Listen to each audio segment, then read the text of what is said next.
샬롬. 오늘도 성경 일독 말씀 묵상에 함께 하시는 성도 여러분, 주님 이름으로 환영합니다. 찬송가 320장 나의 죄를 정케하사 함께 찬송하겠습니다.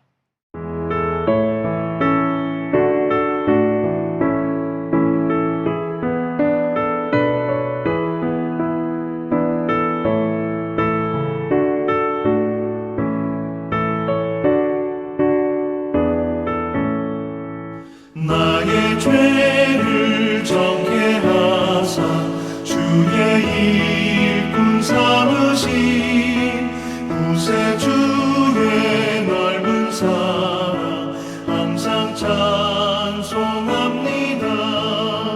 나를 일꾼 삼으신 주 크신 능력 주시고 언제든지 주 뜻대로 사용하여 주소서. 오늘 말씀은 민수기 16장, 17장, 18장까지를 읽는데요. 그 중에서 민수기 18장 6절, 7절 말씀을 보도록 하겠습니다. 민수기 18장 6절에서 7절 말씀 제가 봉독하겠습니다. 보라, 내가 이스라엘 자손 중에서 너희의 형제 레위인을 택하여 내게 돌리고 너희에게 선물로 주어 회막의 일을 하게 하였나니 너와 네 아들들은 제단과 휘장 안의 모든 일에 대하여 제사장의 직분을 지켜 섬기라. 내가 제사장의 직분을 너희에게 선물로 주었은즉 거기 가까이 하는 외인은 죽음을 당할지니라. 아멘. 자, 할렐루야. 모세와 함께 떠나는 여행 함께 하시는 여러분 환영합니다. 자, 오늘은 반역이라는 주제로 여행을 떠나고자 합니다. 오늘 우리가 함께 읽은 이 16장에서 18장까지는 하나님이 세우신 이스라엘의 지도자인 모세 그리고 아론에게 대항하는 이 고라와 그의 추종자 250명의 반역 사건 그리고 그 후속 조치에 대한 말씀들이라고 할 수 있습니다. 1년이면 끝날 이스라엘의 광야 생활이 40년이나 계속된 이유는 우리 어제 살펴본 가데스 바네아의 사건, 하나님에 대한 불신앙 때문이었습니다. 출애굽한 이스라엘이 가데스 바네아에서 드디어 하나님께서 약속하신 가나안 땅에 들어가게 되었습니다. 눈앞에 두고 10명의 정탐꾼의 부정적인 보고 때문에 마음이 흔들려 버립니다. 그리고 하나님을 불신하게 되고 하나님의 약속을 믿지 않게 되어버렸죠. 자, 이로 인해서 40년이라는 광야 생활을 하게 되었습니다.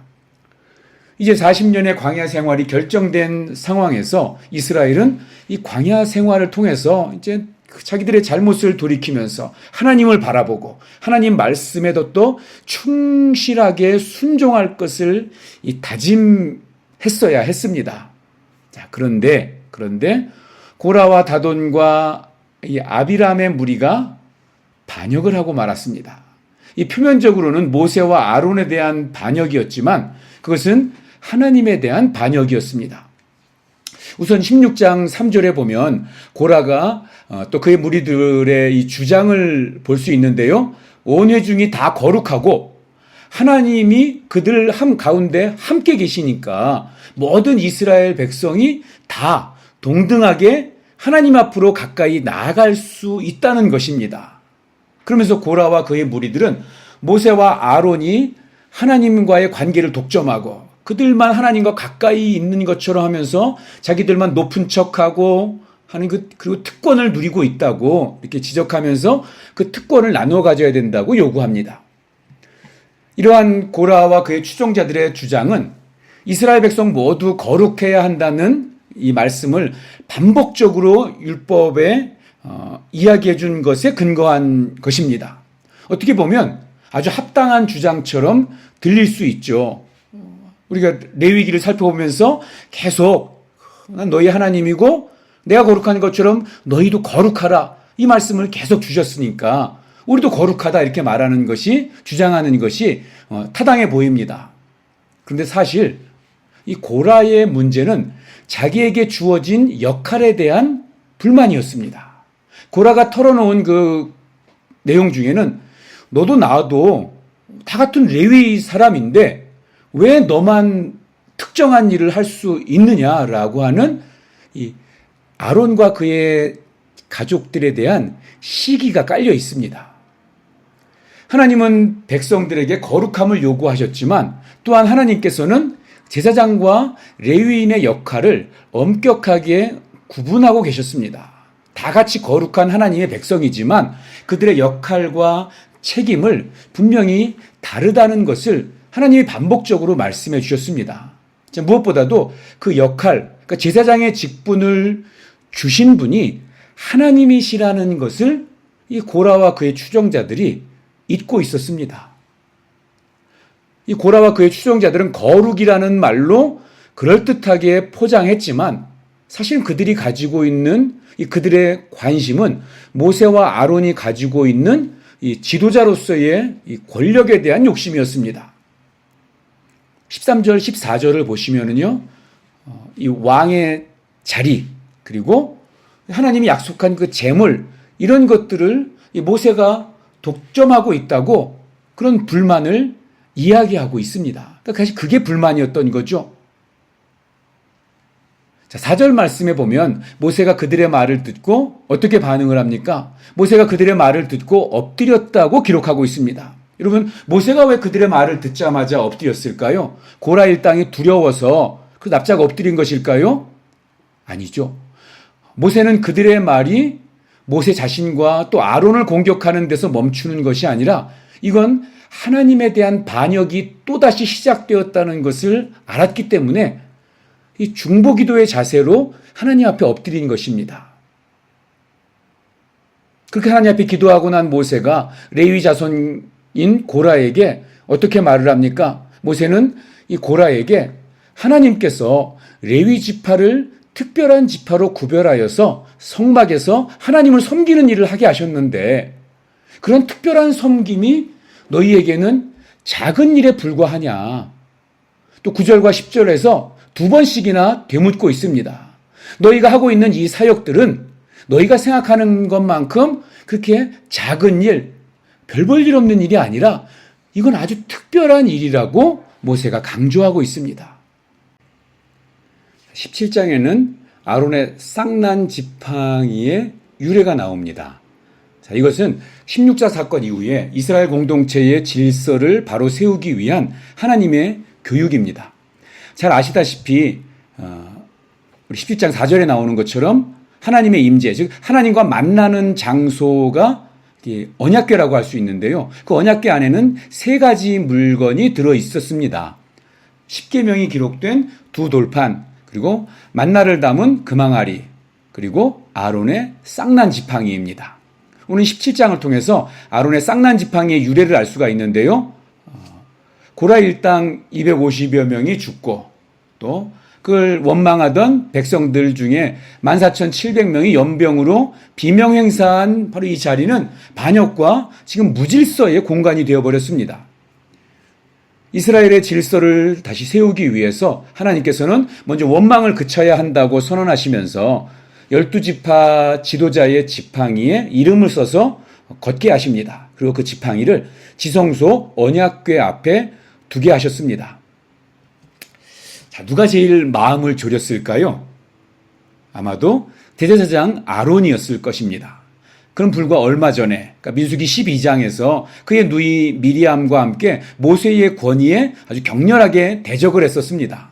또 그 이전에도 이스라엘이 광야에서 저질렀던 가장 큰 범죄 시내산에서 모세가 십계명을 받으러 올라간 그 40일 사이에 앞장서서 금송아지 우상을 만들었던 인물이 아론입니다.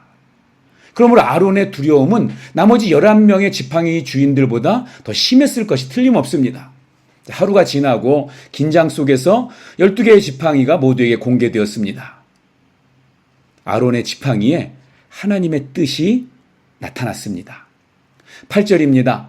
아론의 지팡이에 움이 돋고 순이 나고 꽃이 피어서 살구 열매가 열렸더라.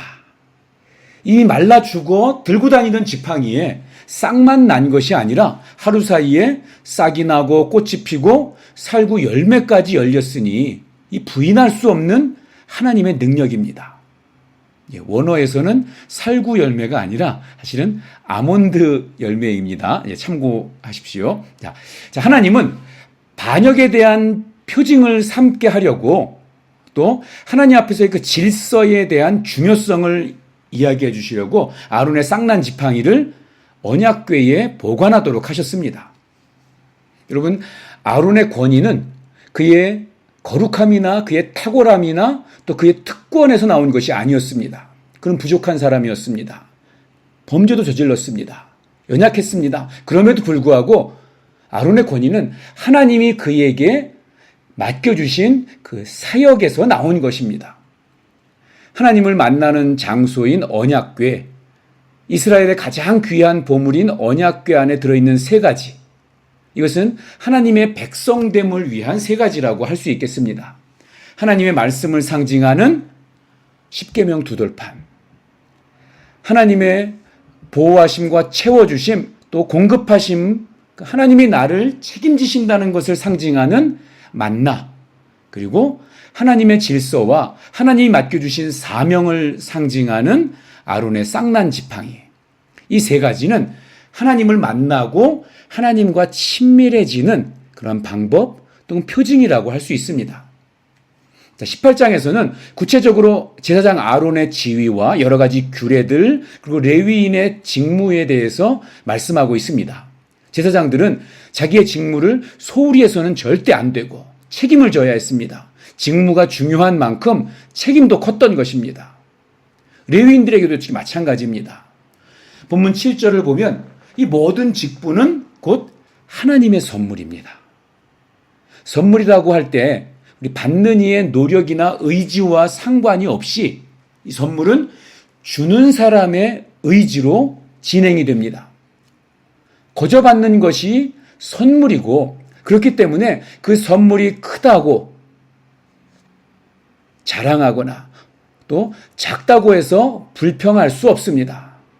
따라서 아론과 그 아들들이 제단과 휘장 안에서 여러 가지 그 직무와 역할을 수행할 때 자기가 제사장이라고 해서 어떤 교만한 마음이나 우월감에 사로잡혀서 하나님의 뜻을 왜곡하거나 거슬러서는 안 된다는 것이죠.